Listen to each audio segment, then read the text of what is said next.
You ever have one of those mornings where you think, okay, it's going to be a normal suburban day, and then everything goes completely sideways? That was me, stepping out onto the porch, coffee in hand, stretching after breakfast, when I noticed movement along our backyard fence. And my heart sank, because I knew exactly what I was about to see. HOA patrol climbing our fence. Again. Now, this wasn't the first time. They've done it before, snooping, inspecting, measuring, probably taking notes like it's some kind of espionage mission. And each time, it's ridiculous. You live in your house, you follow the rules, and yet there's always this sense that HOA Karen, or whichever overzealous board member is in charge this week, needs to assert control. And watching these adults climb over a fence like it's a casual weekend hobby, well, it's both infuriating and, I'll admit, slightly comical. I blink, half in disbelief. My first thought, seriously? Again. My second thought, wait, Grandpa is going to see this, isn't he? Because Grandpa has this way of handling HOA nonsense that is, well, let's say unconventional. He doesn't yell. He doesn't call lawyers right away. No, he observes. He calculates. And he waits for the perfect opportunity. I watch as they make it over the fence, stepping cautiously, scanning the yard, probably convinced no one is watching. They are in for a surprise, though. Grandpa has already noticed them from his porch. He's sitting there in his old rocking chair, a twinkle in his eye, quietly nodding, probably thinking, okay, let's see how this plays out. And I can feel a mixture of excitement and tension building in my chest because I know the next steps are about to be legendary. I glance at the backyard layout.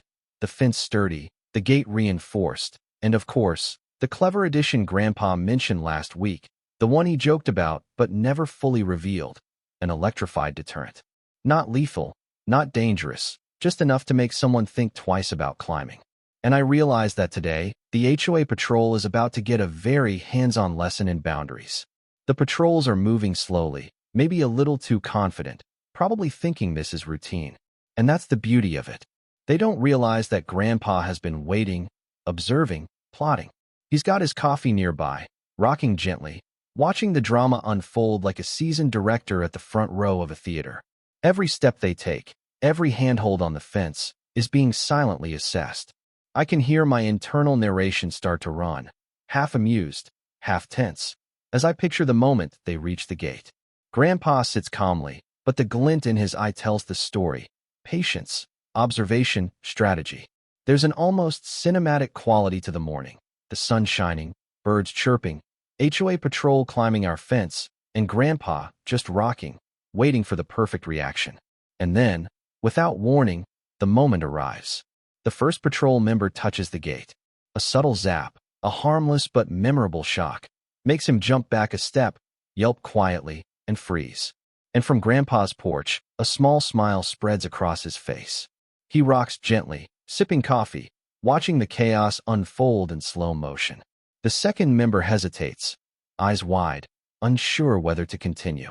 And in that pause, you can feel the tension crackling, both literal and figurative. Neighbors start noticing. Some peek from behind curtains. Some whisper, some chuckle. And me? I'm barely breathing, trying not to laugh too loudly, because this is perfect.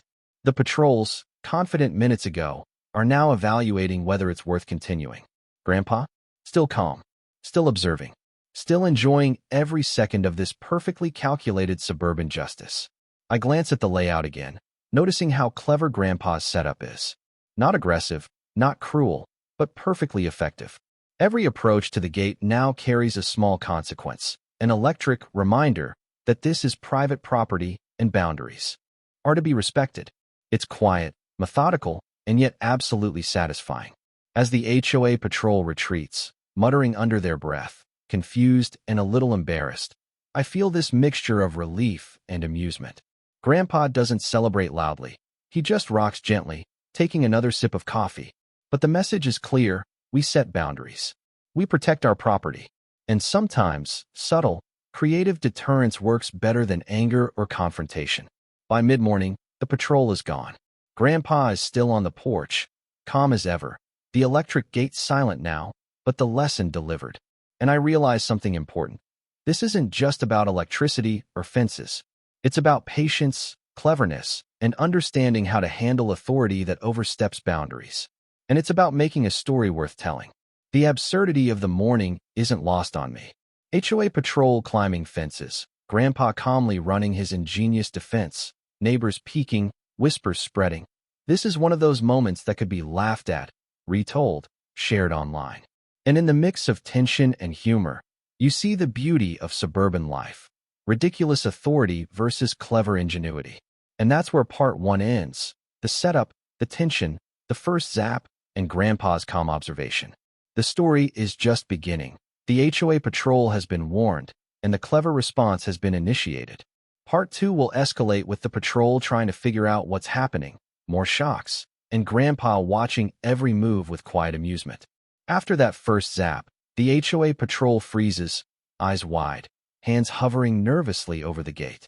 They exchange glances, muttering under their breath, and you can see the panic starting to bubble under their confident facades. Grandpa doesn't move. He rocks gently, a faint smile on his face, coffee in hand, observing with the calm of a general watching troops flounder in exactly the way he predicted. Every subtle twitch, every hesitant step, every whispered complaint is like music to him. I can feel the tension crackling in the air. The first patrol member, still recovering from the minor shock, takes a cautious step back. He mutters something about this fence and we shouldn't be here. And his partner nods furiously, clearly agreeing without fully understanding the situation. And then comes the most delicious moment. The second patrol member tentatively touches the gate, freezes instantly, and jumps back with a small yelp. The timing is perfect. The synchronized hesitation, the slight chaos. It's as if we've orchestrated a suburban ballet of discipline, humor, and consequence. Grandpa leans forward slightly, peering over the railing, rocking just enough to emphasize his presence without being threatening. He sips his coffee deliberately, savoring the moment. The beauty here isn't just in the minor electric shocks, it's in the psychological impact. The patrol members are confused, hesitant, and self-conscious. They wanted authority. Now they're being subtly but unmistakably reminded that boundaries exist, and trespassing comes with consequences. And they haven't even figured out the full extent of the setup yet. The neighbors begin to notice. Some peek from windows, some whisper to each other, and one even films discreetly on their phone. Look at them. A neighbor whispers. They have no idea Grandpa set this up. The quiet amusement of onlookers adds to the tension. There's a surreal quality to the scene. The sun glinting off the gate, the patrol hesitating, Grandpa calmly rocking in his chair, the murmurs of neighbors mixing with the suspense of the moment. It's absurd, it's funny, and it's perfectly satisfying. The first patrol member slowly retreats, muttering about rules and safety, clearly flustered. The second member tries to reason with them, suggesting maybe they should just go around, but their caution is palpable. Every step is measured, tentative, hesitant, and as I watch, narrating quietly to my phone, I can't help but chuckle. This is suburban justice at its finest. Patience, preparation, and a little electricity speak louder than shouting or legal letters.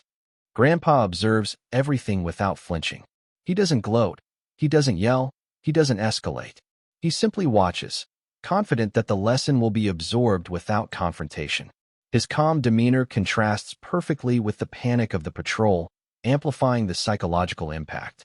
And it's fascinating, from a human behavior perspective, to watch authority confronted by clever deterrence rather than aggression. The patrol tries again, cautiously edging toward the gate, and once more they get a mild zap. Eyes widen, a startled jump, muttered curses under their breath. Grandpa rocks gently, taking another sip of coffee, and I swear you can almost hear the satisfaction radiating from him. The lesson is being delivered, perfectly timed, without causing harm. And that's the genius of it, subtle, effective, unforgettable. As the morning progresses, the patrol members begin to hesitate more, communicate in whispers, and eventually retreat a few feet, clearly debating whether they want to proceed. Grandpa continues to watch, rocking slowly, calm and confident. From my perspective, this is a masterclass in measured response, observation, and subtle humor. The patrol thinks they have authority. Grandpa demonstrates that clever, nonviolent resistance can entirely neutralize that power. Then comes the comedic peak. The first patrol member tentatively tries to lift the latch to the gate. The small electrical deterrent sends a tiny, harmless zap through his hands, and he yelps, flinches, and immediately lets go. The second patrol member, standing behind him, hesitates, clearly debating whether this is worth it. Grandpa rocks slightly, tilting his head, smiling faintly, enjoying the perfect timing and coordination. The absurdity is off the charts. A minor electric deterrent, a calm old man, and the overconfident HOA patrol completely unprepared. Neighbors are now openly laughing, whispering, shaking their heads, and some are gesturing toward the porch, subtle applause in their eyes. It's a quiet spectacle, perfectly staged, and every reaction adds to the humor and satisfaction. Even I, narrating quietly to my phone, have to stifle laughter. This is absurd, yes, but also deeply satisfying in a human and social sense. Authority challenged cleverly, boundaries enforced subtly, humor woven through action. It's almost perfect storytelling. The patrol finally gives up, retreating to a safe distance, still muttering and shaking their heads.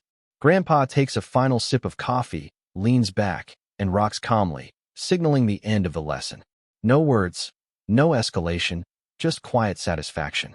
And I realize that the subtle humor, the psychological impact, and the clever, safe deterrent have combined to deliver a story that will be retold, laughed about, and shared in the neighborhood for months. Finally, as the patrol trudges away, muttering complaints, Grandpa stands, stretches, and gives a small, satisfied nod toward me. Boundaries matter, he says, almost under his breath. And sometimes, a little creativity goes a long way. I nod, smiling, realizing that we've just executed a perfectly measured, hilarious, and completely nonviolent act of suburban justice. By late morning, the scene has calmed. The gate is still electrified for deterrence.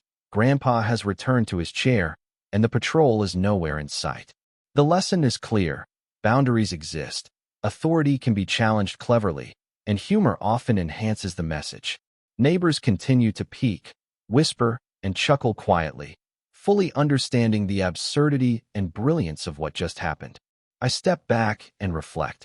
The workshop, the gate, Grandpa's calm observation, the mild but effective deterrent.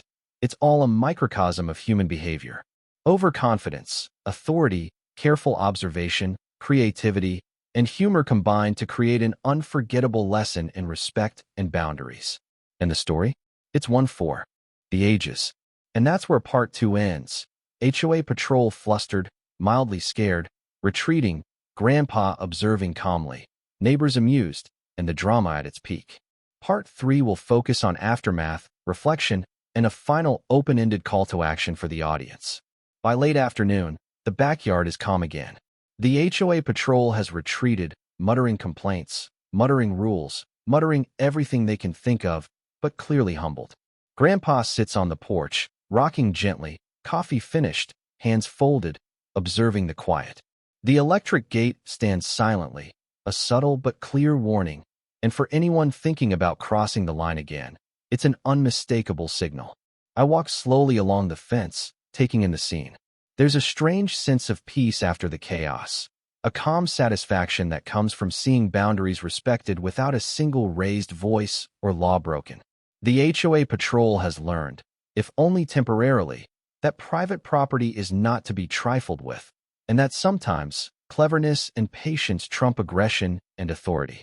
And watching Grandpa sit there, calm, satisfied, slightly amused, I realize something. This isn't just about an electric gate. It's about strategy, humor, timing, and human psychology.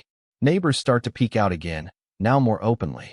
Some whisper, some smile, some shake their heads in disbelief. A few clap quietly from porches. One neighbor jokes, "Finally, someone taught HOA Karen a lesson." Another whispers to their partner, "I would have never thought of that." And I think to myself, that's the beauty of subtle, clever action.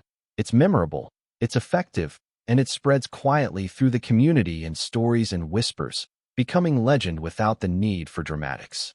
Grandpa finally leans back in his chair, stretching his arms, clearly pleased. He doesn't gloat, doesn't mock, just enjoys the satisfaction of a lesson well delivered.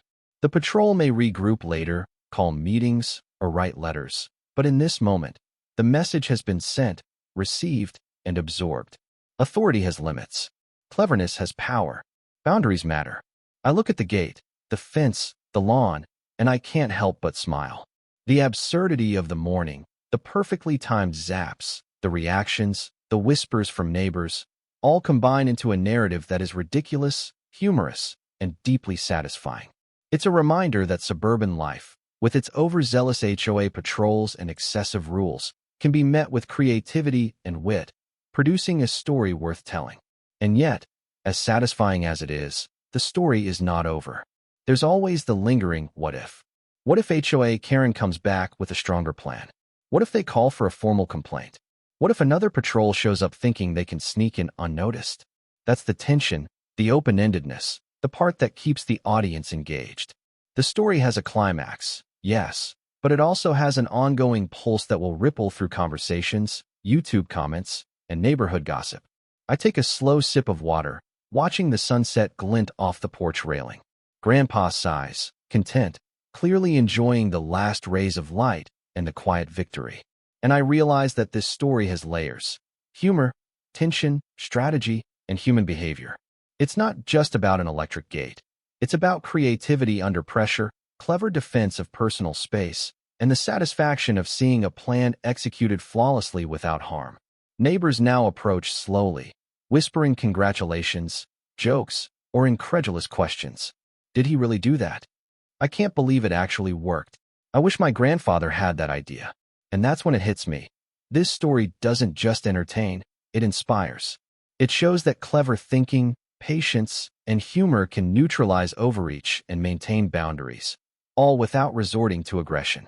Finally, I turn toward the camera, or the imaginary audience listening to this story, and ask quietly, rhetorically, what would you have done if the HOA patrol climbed your fence, complied, called the board, or maybe got creative like Grandpa? The question lingers because there's no single correct answer. There's only strategy, timing, and human psychology, and the story lives on in the imagination of everyone who hears it. And that's the takeaway. Boundaries matter, creativity matters, patience matters, and sometimes the quietest, smartest, slightly absurd actions carry the deepest impact. HOA Patrol learned a lesson today. Grandpa enjoyed the perfect victory without raising his voice. And I get to tell this story, laugh a little, reflect a little, and watch the ripple effects through the neighborhood. The porch, the gate, the quiet laughter of neighbors, the shocked expressions of the patrol, it's all part of a suburban tale that will be whispered, shared, and perhaps uploaded to YouTube for months. And the beauty is, the story is still ongoing.